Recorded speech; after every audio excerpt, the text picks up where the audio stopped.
Have you ever recorded yourself speaking English? Wait, that doesn't sound right. You know you're speaking English, but something feels off. Maybe people ask you to repeat yourself. Maybe they say, "Sorry, where are you from?" when you're trying to sound natural. You're not alone. Over 1.5 billion English learners worldwide face this exact same problem. The good news? Your accent isn't broken. And it's not because you're not good at languages. Today, I'm breaking down the 3 hidden reasons why your English sounds different, and more importantly, exactly what to do about it. Let's go! Why your English accent sounds wrong. Think about this for a second. When you speak your native language, it sounds perfect to you, right? You don't think about it. It just comes out naturally. But when you speak English, something feels different. And you know what? That's because your native language literally trained your mouth to move in different ways. Let me explain. Every language has its own unique sounds. Every language has its own rhythm, its own music.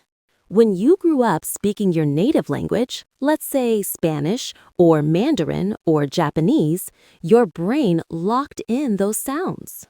Your mouth learned to move in specific ways. Your tongue learned where to position itself. Your vocal cords learned which sounds to make. Now, when you try to speak English, you're essentially asking your mouth to move in a completely new way. And here's what happens. Your brain automatically falls back to what it knows best, your native language's pronunciation patterns. So when you say the, it sounds like your native version. When you say are, it comes out wrong. When you speak, the rhythm and melody sounds different. And listeners notice. Not in a bad way, but they notice. They hear an accent. But here's the secret that most English teachers won't tell you. Your accent isn't your problem. Your accent is your solution. Let me show you the 3 hidden reasons why your English accent sounds the way it does. English has 44 unique sounds. Your native language probably has between 20 to 40 sounds, which means English has sounds that don't exist in your language. For example, if you speak Spanish, you don't have the TH sound. If you speak Japanese, you don't have the L versus R distinction. If you speak Mandarin, you don't have many English vowel sounds. New text segment. So when you try to say these sounds, your brain doesn't know what to do. It substitutes them with the closest sound in your native language. This is why Spanish speakers say t instead of th, thank you versus thank you. Japanese speakers merge R and L together. Mandarin speakers flatten their vowels.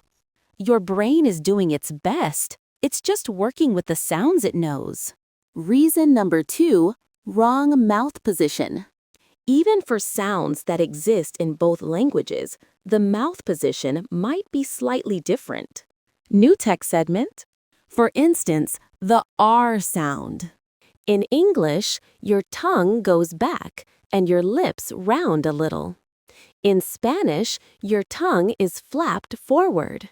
In French, it's guttural from the throat.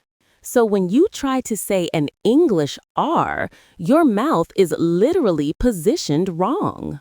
It's not that you're doing it wrong on purpose. It's that your mouth remembers the Spanish, French, German way. You need to retrain your mouth. Reason 3, wrong timing and rhythm. Every language has its own rhythm and melody. English is a stress-timed language.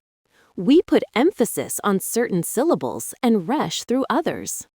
Computer. Photography. Photography. But if you speak a syllable-timed language like Spanish, French, or Italian, each syllable gets equal timing. So when you speak English with syllable timing, it sounds flat, robotic, non-native. Native speakers don't process individual words. They process chunks. I wanna, did ya, what are ya, if, you, say, every, word, separately, and clearly. You sound like a textbook, not a human. Now here's why traditional English learning usually fails at pronunciation. Most English teachers teach pronunciation like this. Here's the IPA symbol, th. Your tongue goes between your teeth. Say th. And that's it. The problem? This doesn't work for most people. Why? Because you're trying to learn a new mouth position without enough practice and repetition. You practice once in class, and then what?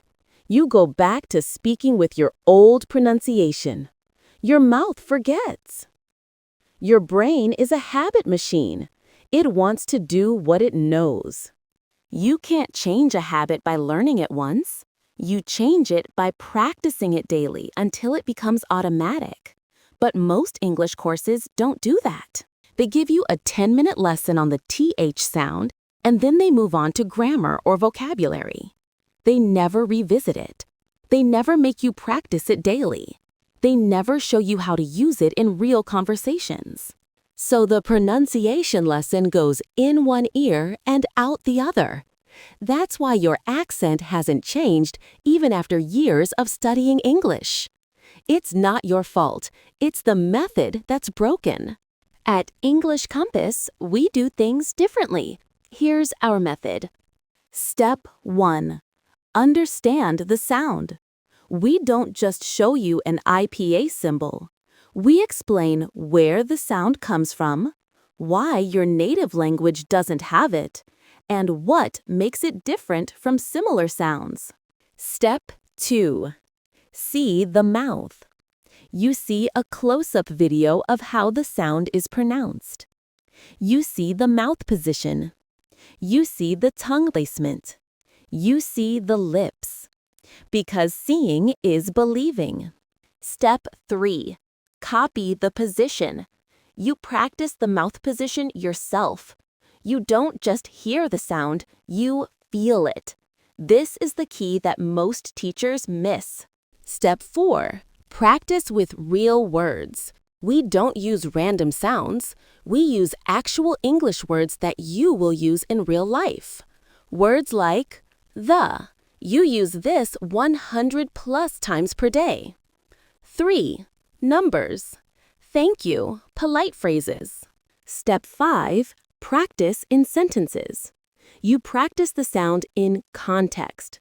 Because real English doesn't exist as isolated sounds. It exists in conversations. So we teach pronunciation like real speech, in phrases, in sentences, in context. Step 6. Daily repetition. Not once a week, not once a month, daily. Because that's what changes your brain. That's what retrains your mouth. That's what makes it automatic. This is what works. This is what English Compass is all about. All right, I want to give you a challenge right now. Don't worry, it's easy and it's fun. Step 1. Pause this video right now. Step 2. Record yourself saying one word. The. Yes, just that one tiny word. Say it naturally, like you're speaking to a friend. Step 3. Save that recording. Step 4. Come back and finish this video. Step 5. Listen to how I say the in our next lesson. Step 6. Comment below with your answer. How does my version of the sound compared to the native version? Now that you've done that, let me tell you what's coming next. Next day on English Compass, we're diving into the #1 pronunciation challenge that I see with English learners. The versus l sound. Ship, sheep. Light, right. Lemon, remen. If this is you, if you struggle with R and L, next video will change your life. I'm going to show you the exact mouth position. I'm giving you 20 practice words. And I'm showing you the biggest mistake people make. So you absolutely do not want to miss it. Here's what to do right now. 1. Subscribe. Hit the subscribe button. 2. Ring the bell. Turn on notifications so you never miss a video. 3. Comment below. Tell me, what's your biggest pronunciation challenge? 4. Share. Send this video to a friend who needs better pronunciation. When you do these 4 things, you help English Compass grow. And you help yourself stay accountable on your pronunciation journey. Thank you so much for watching. I'm your English Compass, your guide to perfect English pronunciation. I'll see you in the next video. See you then.